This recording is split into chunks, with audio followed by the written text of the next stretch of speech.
high dynamic range photograph, where we can capture a wide range of light levels and just capture that in our camera. Take a regular picture. The sky's properly exposed. The foreground isn't. It's pretty dark. Our cameras can only capture a limited set of dynamic range. Our eyes can see much more. So in order to get around this, take one picture of the sky and then take another picture of the foreground properly exposed. Bind those on the computer. But there are even better ways where you can take 1, 2, 3, 4, 5, 6, 7, 8, 9 pictures and combine all of those. I'm going to have my camera on a tripod, the lowest ISO possible. We have the white balance set for the same thing for all the pictures. Anything other than auto white balance. To take the photos in RAW format, this is exposure delay mode. This eliminates the vibration of the mirror flopping up and then the camera automatically taking a picture right after. It's actually causing vibrations in the camera. So if your camera has it, turn exposure delay mode on. That's because it lifts up the mirror, waits, then snaps a picture. To use a cable release or wireless remote, you're going to want to use aperture priority mode. Keep the aperture constant. Set my camera to manual focus. You put on your auto bracketing feature. It will take one dark picture, one bright picture, and then one just right in the middle. Now of course my camera can take 9 different pictures, and my camera's in continuous shooting mode right now, so if I just hold down the button, you can hear that it's taking all the photos.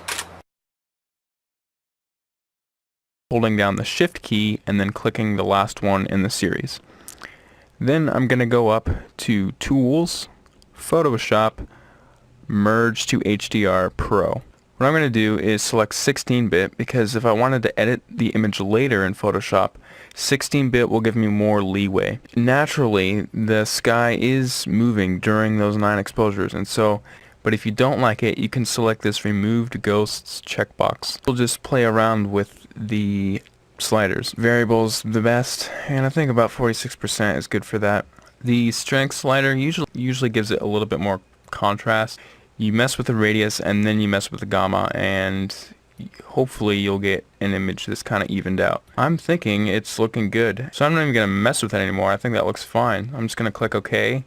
So I'm just going to click Auto Contrast to bump the contrast up. Is use my quick selection tool and just select the landscape area and then click Auto Contrast on that one area. Then I could invert my selection and auto contrast just the sky. So now we're getting like a really nice looking HDR image. And then when you're done, you can go to File, Save As, and then save it as a regular JPEG. Now there is another way we can do this. A program called Photomatix Pro.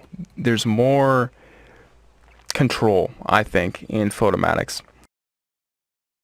Alright, now here's a technique where you can manually tone map your images, where I exposed for the trees right here, and where I pretty much exposed for the room. And the last one, I took just to brighten up the right edge of the photograph just a little bit. Create a layer mask, grab a black paintbrush, just like this. And now that reveals this photo. Now I'm going to brighten up that little spot that was right here at the right edge. Create a layer mask on it. Invert the layer mask just to turn the whole thing off temporarily. I'm going to grab a white brush this time, and with my opacity just on 30%, I'm just going to brighten up that little area. And that's all it really needs, is just like that right there. So here's before and after. Not a lot of people I know use this technique. I do use it every now and then, but that's just there if you want to play around with that. That's always good to do in some circumstances.